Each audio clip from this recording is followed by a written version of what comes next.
తెలంగాణలో ఓవైపు ఎండలు మండుతుంటే కొన్ని జిల్లాల్లో మబ్బు పట్టి వర్షాలు పడుతున్నాయి. శుక్రవారం రాత్రి పలు జిల్లాల్లో జోరు వాన కురిసింది. నిన్న రాష్ట్ర వ్యాప్తంగా 278 మండలాల్లో తేలికపాటి నుంచి మోస్తారు వర్షాలు కురిశాయి. కొన్ని చోట్ల భారీ వర్షాలు పడ్డాయి.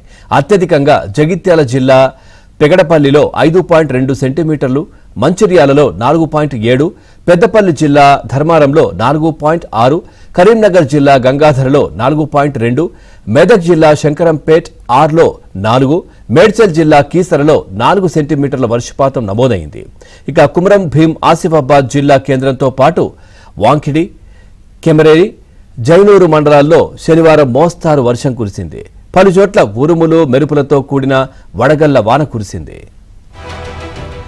కాగజ్నగర్ మండలంలోని నజ్రుల్ నగర్ విలేజ్ 7లో వడగండ్లతో ఓ కోళ్ల ఫామ్లోని 300 కడక్నాథ్ కోళ్లు మృతి చెందాయి.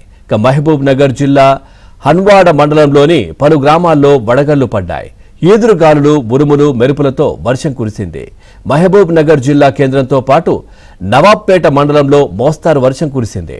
నల్లగొండతో పాటు దేవరకొండ, కొండమల్లేపల్లి, యాదాద్రి భువనగిరి జిల్లా చౌటప్పల్లో మోస్తారు నుంచి భారీ వర్షం కురిసింది.